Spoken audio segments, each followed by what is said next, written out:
Hello my robotic friends, I'm Ray. I've been thinking about doing some tutorials on UiPath for a long time, but I'm delayed.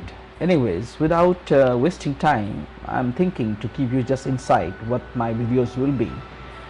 I'm thinking that I should be making videos that's going to help you in your daily work, and as well as if you're coming for any interviews, you'll be able to answer. So my videos will be based on topic by topic. That means we will be starting with an Excel, then we will go to see another, and then so on, like that. But when I'm discussing about Excel, I will try to complete the whole thing in Excel, so that there will be a sequential tutorial, and you'll be able to understand what is happening and how is it happening in Excel. Then we will we will go to a text file, then we will see a PDF. Whichever comes later to my mind, I will bring to you. Without wasting time, I have decided to start with Excel, as it's very important to know, and we do most of our work in Excel.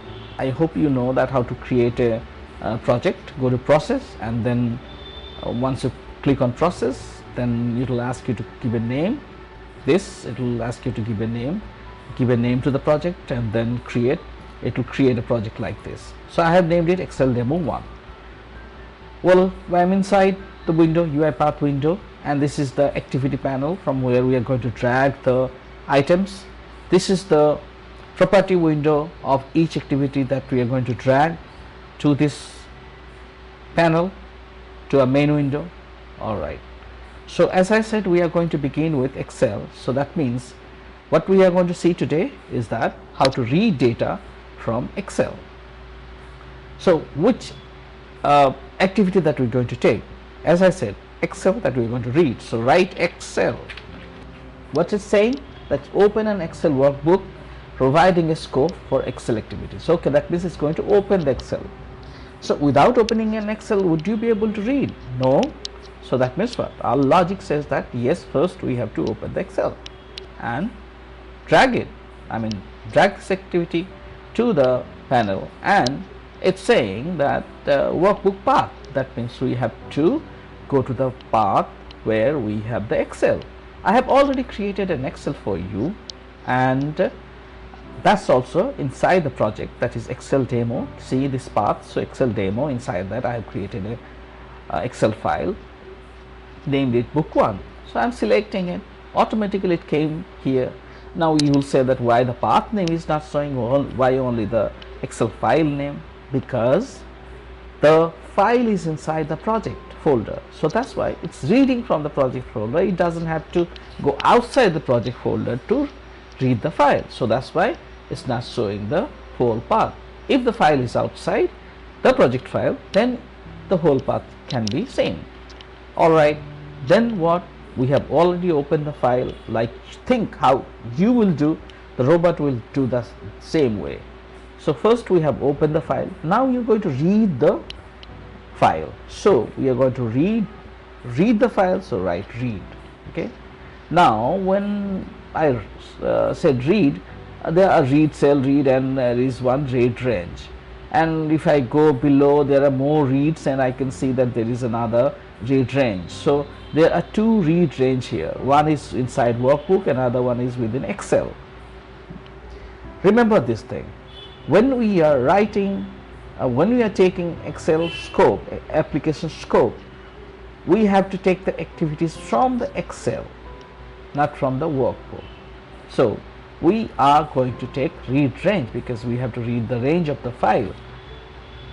I dragged it. After dragging it, it's by default is saying that sheet 1 is your sheet from where you're going to read the data. Yes, because we have data in sheet 1, and look at the data. Data is like some numbers, and the header is number 1, number 2, and number 3. Alright, let's minimize this for a moment. Go to the UiPath. Here it's blank, only 2 codes. That means what? That means if I'm keeping it blank, UiPath will automatically read the range. And tomorrow, if you have to increase this range, you are adding 20 more values here. Then also, and you run this, then also UiPath will be able to read the new range. So if I pass it here, if I pass the range here, it will only be fixed. It will be fixed. That means A1 to A22 only. Tomorrow, if you are increasing the data, it won't change. Data range won't change. But if you are keeping it blank, if you are keeping it blank, that means it's by default is going to read the whole range of the data. Anyways, I spoke too much about it. Now we read the range from sheet 1, and we have to look a bit at the properties. When I go down, I can see that there is one output. That means when we are reading the data, we need to store the data into something, isn't it? So it's saying that output, and output is a data table. That means what? That means the data which we are creating is going to store the data into a table, and for that we have to give a name for the table. So I press Ctrl and K is the shortcut to create variable. So I will say data table tb1. Okay, this is the name which I give to the table, data table, which is going to read from the Excel. Okay, now think, when you open the file, you read data row wise, one by one. We are not like Swami Vivekananda, that we open a book of the page and we memorize everything, okay, without reading one by one, line by line. I have not read too much of his books, but what I know that he used to read like this. Okay,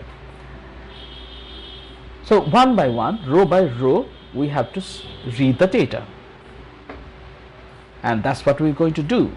We have to read the data. We have to look for one activities that can read the data row by row. So I will write row. If I write row, then it's saying that for each row. That means we can understand that for each row, that means it's going to read the data each row. Okay, let's try. Drag it. When we are dragging it, by default it's giving a name to the each item, and then it's saying that one asking for another data. So which data is it? From where this is going to read the data? From the data table which you have created, where we have stored the range of the data from the Excel. So that is what name as data table. Got it? Simple. Now we are going to see the data in that data table. We will try to write the data into our output panel. Okay, so to write into the output panel is we have to write line. Okay, this is the only activity that can write the lines to the output panel. So I'm dragging it here, and then what we have to say, row, it's row, but we have to give a name from where we are going to read the data. So from which column will we need the data? We have three columns, number 1, number 2, and number 3. All right, remember, number 1 is the first 0 column, number 2 is the first column, this is the second column. So when you count the column, the leftmost one is 0, 1, 2, so on. It will increase like that way. But at this moment, what we're going to do, we are going to take the name of the columns from where we're going to read the data. Okay, so what name is it? Is number 1. All right, and this right line is it converts things to string. So I converted it. All error gone now, and now we're going to run it. We will see the output here in output panel. Okay, let's run. Before that, I need to close the Excel file, because we already have taken Excel scope. Remember, we have taken Excel scope, As we have seen that Excel scope opens the file, so the file is already open. When boot is going to run, it will find it open and it will give us an error. So I close the file and I'm running it once more.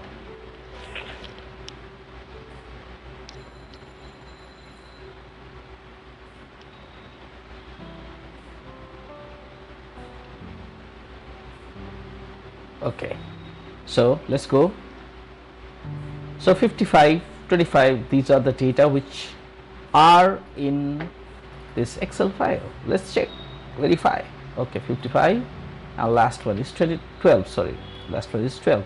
So 55 and last one is 12. That means we got the result, okay, by this way, by giving the column name. If I pass number 2, then it will give us second number column data. Close it. Let's try once more. Let's see if it is truly giving us the second column's result or no. And okay, let's open the files, close the file, and then we are going to see the output. Yes, it's 34 and 23. Okay, let's take some time to verify. 34 and 23. Is it 34 and 23? Did I miss something? No, 23 and 34. Alright, so this is how we can get the row data. Now this is the first row data we got. Suppose we need the second row data. Okay, let's change it to 1. I need the second row data as well. So what I will do, I will give a plus.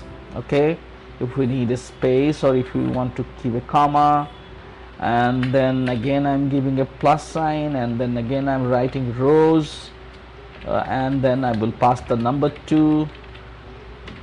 Okay, dot to string, not here, to string.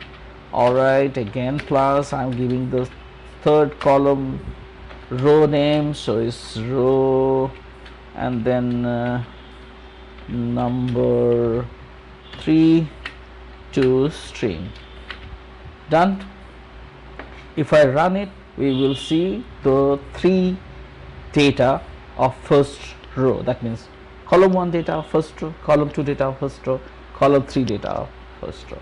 Alright, so the board is now going to open the Excel file, close it. Okay, bot stopped. Then we are going to see that yes, we got 3 data of first row, 3 data of second row. This is the way we can read data from each row. Okay, this is step 1. I'm going to teach you in my next video that why. Okay, let me show you one thing. That I will tell you what I'm going to teach you in my next video. See, in the data which you got, the output, there is no header name. Look into the data. There is a header name, but in our output file, no header name is coming. Why? And if we bring a header to this output panel, then what challenges we have, we will see in our next video. I hope you enjoyed my first tutorial. If you have, please subscribe, please like, share it with your friends. I'll try to make it a bit different, and I hope you will like my tutorials. Enjoy. Bye bye.